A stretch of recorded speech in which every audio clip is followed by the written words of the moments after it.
Hi friends, welcome to நல்லதொரு வீணை channel. இந்த வீடியோவில் ஒரு அவியல் ரெசிபி தான் பண்ண போகிறோம்.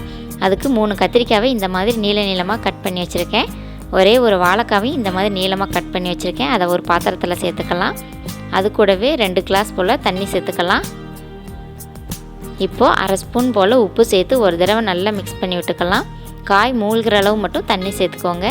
இப்போது ஸ்டவ் ஆன் பண்ணி காயை நல்லா வேக விடலாம். அதுக்குள்ளே ஒரு மிக்ஸி ஜாரில் 3 ஸ்பூன் போல் துருவன தேங்காய் எடுத்துக்கலாம்.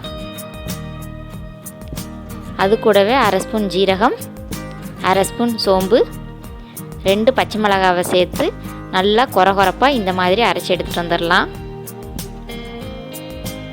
காய் நல்லா தண்ணியெல்லாம் வற்றி வெந்து வரட்டும். பாருங்கள், காயெல்லாம் சூப்பராக வெந்து வந்திருக்கு. இந்த அளவு தண்ணி இருக்கும்போது நம்ம அரைச்சி வச்சுருக்கிற தேங்காவை சேர்த்துக்கலாம். தேங்காவை சேர்த்து ஒரு தடவை நல்லா மிக்ஸ் பண்ணி விட்டுட்டு ஸ்டவ் ஆஃப் பண்ணிக்கலாம். இந்த அவியலுக்கு ஒரு தாளிப்பு கொடுக்கணும். அதுக்கு தாளிப்பு கரண்டியை ஸ்டவ்வில் வச்சுருக்கேன். இப்போது 2 ஸ்பூன் போல் தேங்காய் எண்ணெய் சேர்த்துக்கலாம். எண்ணெய் சூடானதும் அரை ஸ்பூன் கடுகு உளுந்த பருப்பு சேர்த்து நல்லா பொரிய விடலாம். இப்போது 5 போல் சின்ன வெங்காயத்தை குட்டி குட்டியாக கட் பண்ணி வச்சுருக்கேன். அதையும் சேர்த்து நல்லா பொரிய விடலாம். இப்போது 1/4 ஸ்பூன் பெருங்காயத்தூள் சேர்த்துக்கலாம். இப்போது ஒரு கொத்து கருவேப்பிலை இலையை சேர்த்து நல்லா பொரிய விட்டு நம்ம செஞ்சு வச்சுருக்கிற அவியலில் ஊற்றி ஒரு தடவை நல்லா மிக்ஸ் பண்ணி விட்டுறலாம். பாருங்கள், சூப்பரான கத்தரிக்காய் வாழைக்காய் அவியல் ரெடி ஆயிடுச்சு.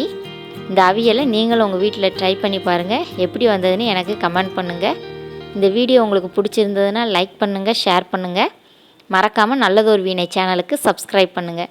கூடவே அந்த பெல் பட்டனை கிளிக் பண்ணுங்கள். அப்போ தான் நாங்கள் போடுற வீடியோ உடனுக்குடனே உங்களுக்கு வந்து சேரும்.